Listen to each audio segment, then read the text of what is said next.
శ్రావణం mega sale మీ CMR legacy of జ్యువెలరీలో విఏలో 50% వరకు తగ్గింపు. వివరాలకు సంప్రదించండి. నమస్తే రమగారు. నమస్తే చే రమగారు, వినాయక చవితి పండుగని మనం చేసే పూజా విధానం కానీ పద్ధతులు కానీ ఒక రకంగా ఉంటాయి, మిగతా వారంతా కూడా ఒక రకంగా ఉంటాయి. ఎందుకంటే మనం పత్రిని పెడతాము, మట్టి వినాయకుడినే కొలుస్తాము, తర్వాత ఆ రోజే తెచ్చుకోవటం స్వామిని, కథ చదువుకోవటం, ఇలాంటి విధానాలు.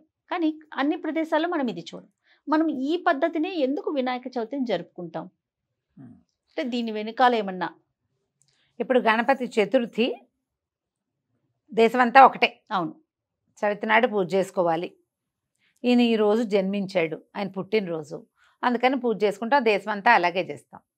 ఇప్పుడు మనకి ప్రత్యేకంగా ఏమిటి, ఈ మట్టి వినాయకుడు, ఈ ఏకవింశతి పత్రాలు, మళ్ళా ఈ పత్రిని, ఈ వినాయకుడిని పొలాల్లో నిమజ్జన పొలాల్లో పెట్టడము, వినాయకుడిని తీసుకెళ్ళి ఈ పత్రాలన్నీ నిమజ్జనం పారే నీటిలో వేయటము.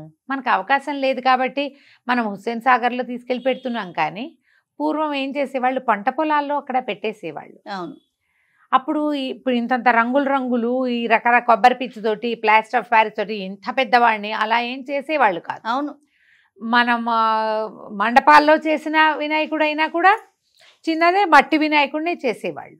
ఊరేగింపుగా తీసుకెళ్ళి పారే నీటిలో అట్లా వేసేవాళ్ళు. అయితే ఇప్పుడు మనకెందుకు ఈ విధానం ఎందుకు ప్రవేశపెట్టారంటే, సాధారణంగా మన పండుగలన్నీ కూడా ప్రకృతి నియమాల వల్ల వచ్చేవి. ఈ నెలలో ప్రత్యేకంగా ఇప్పుడు ఇదేంటి, వర్ష ఋతువు, శ్రావణ భాద్రపదాలు వర్ష ఋతువు. అవును, ఈ విస్తారంగా ఆకులు అలములు ఎట్లా పెరుగుతాయి జయ, ఈ నిజామాబాదు అవి మనం రోడ్ల మీద ఎక్కడికైనా వెళ్తామా, 3 నెలల క్రితం లేనిది ఇప్పుడు మనకి ప్రత్యేకంగా కనపడే మార్పు ఏంటి, ప్రకృతి శోభాయమానంగా ఉంటుంది. పచ్చగా ఒక గరికం లేదు, గడ్డం లేదు, కానుక చెట్టం లేదు, రావి చెట్టం లేదు, అన్ని విరగబూసేసి అవును అసలు ఎంత ఆకుపచ్చదనంతోటో ఉంటుంది. వర్షాకాలం వచ్చేసరికి ప్రత్యేకంగా ఔషధీ గుణాలు కలిగినటువంటి మొక్కలు విస్తారంగా పెరుగుతాయి. ఎండాకాలంలో ఎండి మాడి మసైపోయినవి కొంచెం తొలకర పడేసరికి చిగురెత్తి వస్తాయి. ఇప్పుడు మనకి పూజలో మనకి చెప్పబడిన ఆకులన్నిటికీ కూడా ప్రతిదానికి ఒక విశిష్టత, ప్రతిదానికి ఒక ఔషధ గుణం ఉంది. పైగా ఈ కాలం ఏంటి, ఇక్కడ మొదలుపెట్టి ఈ వర్షాకాలంలో జలుబులు దగ్గులు ఓల్డని వస్తాయా, ఇక్కడి నుంచి మనకు అంత చల్లగానే ఉంటుందా. దీని తర్వాత ఋతువు, ఆ తర్వాత ఋతువుల్లో ఏమవుతుంది, వాతావరణం చల్లగా ఉంటుంది. 6 నెలల పాటు మనం చల్లటి వాతావరణంలోనే ఉంటాం కదా. ఇప్పుడు ఔషధ గుణాలున్నవి ప్రతిరోజు నువ్వు కషాయం తీసుకో, అదేదో చేయి, ఈ నీళ్ళల్లో వేసుకొని ఎవరి వల్ల అవుతుంది, అవదు.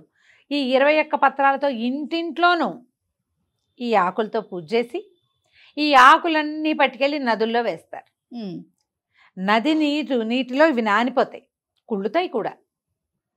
ఈ నది పరివాహక ప్రాంతాలన్నిటికీ వెళ్తుంది. ఇవాళ ఇప్పుడు పండగ చేసుకుని 2వ రోజు అంటే భాద్రపద మాసం వచ్చిన వారం 10 రోజుల లోపల మనం ఈ ఆకులన్నీ నీళ్ళకి సమర్పయామి చేస్తాం, లేదా పొలాల్లో అయినా. ఆకులేమో నీటిలో వేస్తారు, వినాయకుడిని పొలంలో పెడతాం. ఇవన్నీ నీళ్ళలోకి వెళ్ళిపోతాయి. ఈ నీరు అవి ఎక్కడెక్కడికి వెళ్తున్నాయో వాటి ఔషధ గుణాన్ని మోసుకెళ్తాయి, సారవంతం చేస్తాయి నేలని. ఇప్పుడు ఆకులు కుళ్ళితే ఏమవుతుంది, నేల సారవంతం అవుతుంది. పంటలు తదుపరి కాలాల్లో పంటలు బాగా పండుతాయి. ఇప్పుడు ఫ్రెష్గా ఉన్న ప్రతి ఆకు తుంపటం వల్ల, పైగా ఇప్పుడు కొనుక్కుంటున్నాం సిటీలో.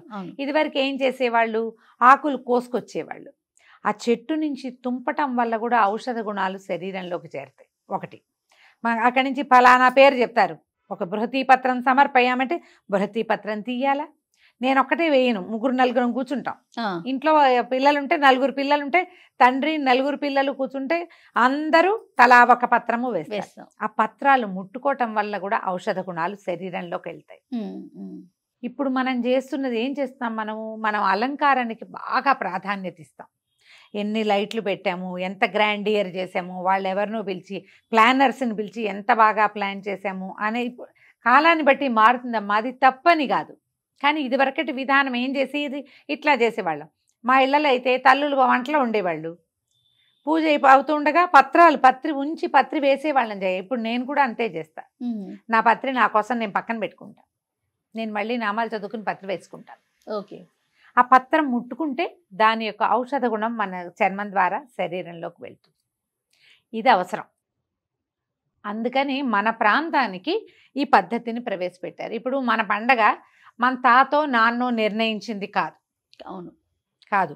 ఈ వినాయక చతుర్థి నాడు పూజ చేయాలని చెప్పింది కూడా మన ముందు 3-4 తరాల్లో ఉన్న పెద్దవాళ్ళు కాదు, కొన్ని వందల తరాల ముందు ఉన్నటువంటి ఋషులు మునులు ఈ రోజున ఈ విధంగా పూజించాలి అని. ఇప్పుడు మనం ఈ వినాయక చవితి కథలోనే ఏం చెప్పుకుంటాం, సమంతకోపాఖ్యాన్ని చెప్తాం.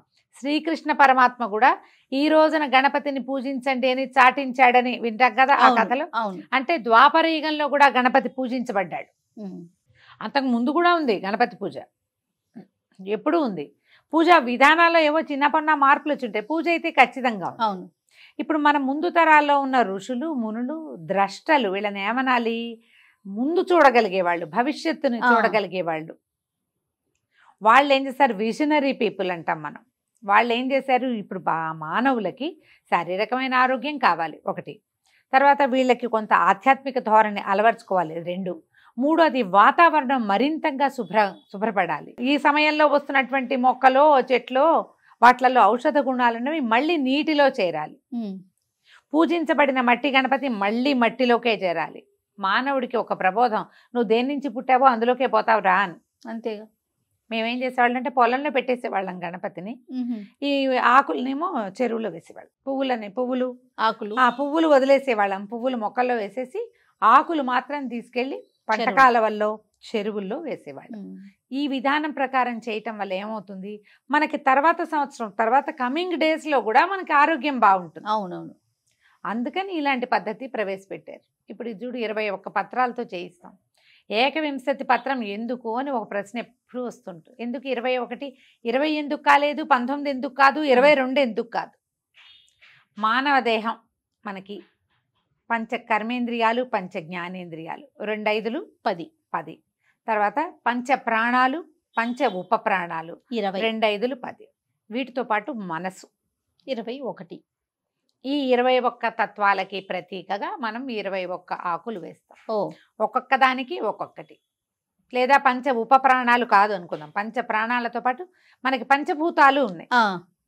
వీటికి ప్రతీకగానే 21 ఆకులని నిర్ధారించి ఉండొచ్చు. బహుశా ఇది పద్ధతి అయ్యి ఉంటుంది.